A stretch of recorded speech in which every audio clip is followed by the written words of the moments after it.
જય શ્રી કૃષ્ણ. આપણે ખીચું બનાવીશું, સહેજ પણ ગાંઠા નહીં રહે એવી રીતે.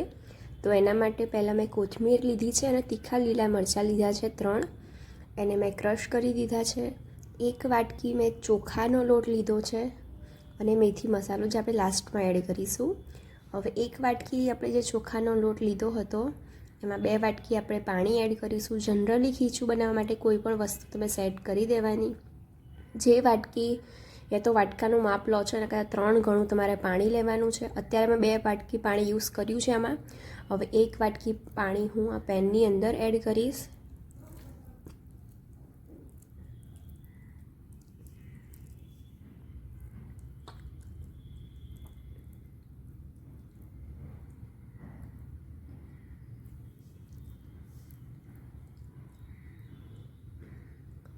હવે અડધી ચમચી મેં જીરું અને અડધી ચમચી અજમો એડ કર્યો છે, સ્વાદ પ્રમાણે મીઠું. અને આપણે એક ઉભરો આવવા દઈશું, એને ઉકળવા દઈશું. ઉકળી જાય પછી આપણે કોથમીર અને લીલા મરચાં એડ કરીશું. તમને કોથમીર નથી ભાવતી તમે સ્કીપ કરી શકો છો.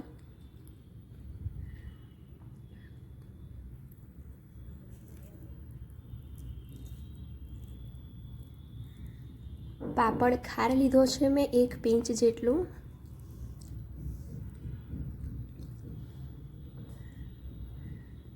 હવે જે આપણે બેટર બનાવીને રાખ્યું હતું આપણે એ એડ કરી દઈશું, ચોખાના લોટનું.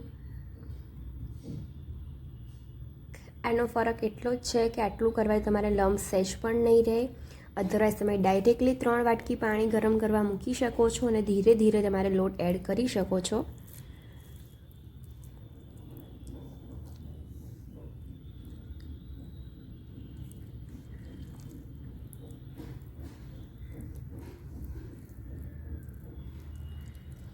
હવે તમારે 2 મિનિટ આવી રીતે હલાવવાનું છે એટલે તમારું જે બેટર છે એકદમ થીક એવું થઈ જશે.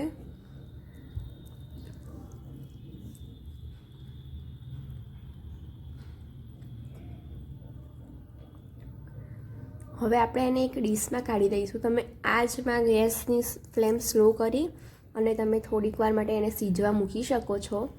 અધરવાઇઝ મેં આવી રીતે એક પ્લેટમાં કાઢ્યું છે અને એક સ્ટીમરમાં પાણી ગરમ કરવા મૂક્યું છે અને આવી રીતે હું એને 5-7 મિનિટ થવા દઈશ, જેથી બહુ સરસ એવો લોટ આપણો બફાઈને રેડી થઈ જશે.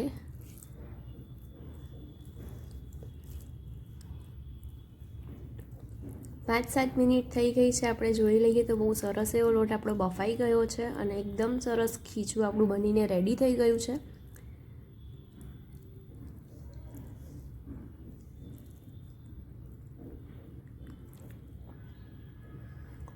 ઉપર મેં સિંગ તેલ એડ કર્યું છે.